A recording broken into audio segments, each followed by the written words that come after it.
race against the clock on that scale, if you will, especially if we're talking about a potential spiritual warfare, using your words in play here. Do you see a possible relation there? Yes, I do. And 2012 is an important year, but again, I was not told that the final revealing would occur then. But I believe that what will happen is there will be events taking place that will help to set the stage. There's going to be, I was told, and again, I'm telling you what I was told while a member of the group, so please take it with a grain of salt, because as I know, these people aren't always honest or trustworthy.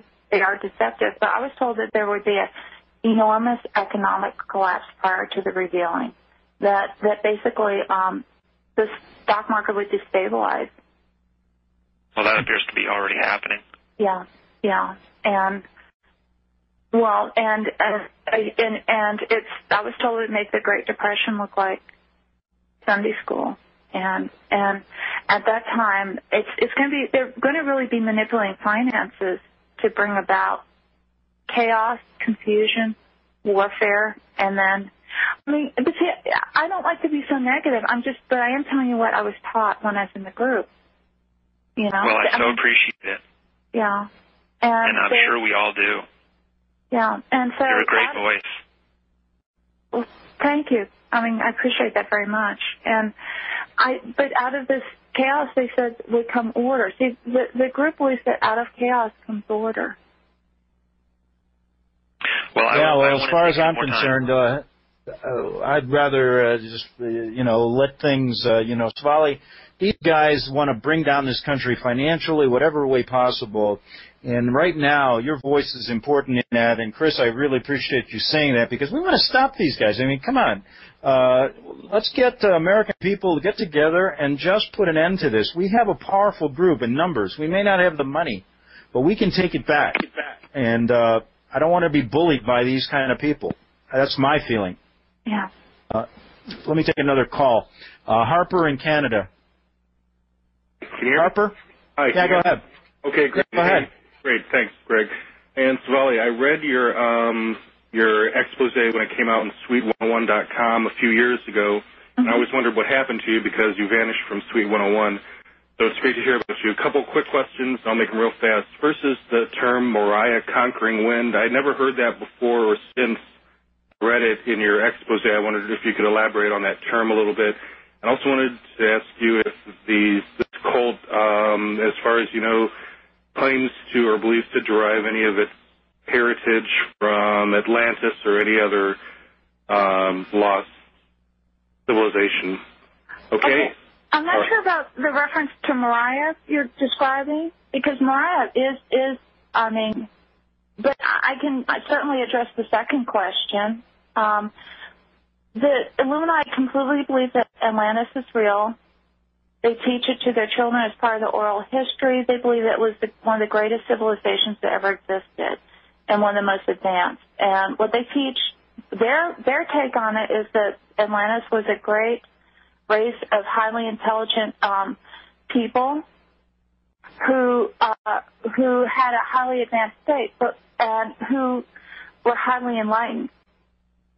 And what they teach the Illuminati children is that then this prophet of the enemy, who is the prophet of God, came and foretold their destruction if they didn't change their ways, because they were definitely occultists. They were Luciferian on Atlantis. I mean, that was the religion.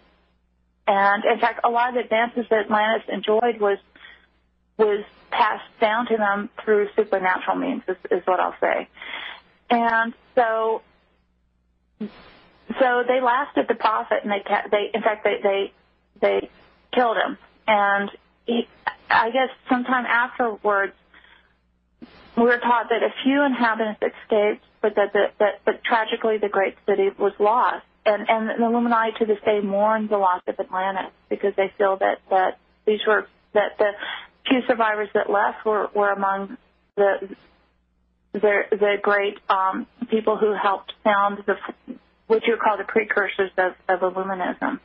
One more quick question, if I may. And I wanted to ask you if you have any reason to believe that the people, men and or women at the top of the pyramid, so to speak, practice a kind of magic where they are kind of skipping through time, in other words? Oh, yes. Leaving one body, a solar spirit leaving one body and coming and being born into another one, and therefore, living through time.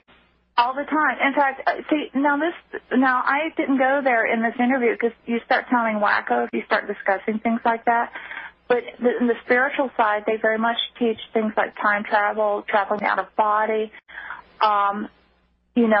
psychic battling, things like that, things that cannot be explained by logic. And I saw things that I cannot explain through human intellect or reasoning that were highly supernatural and involve all of that and more.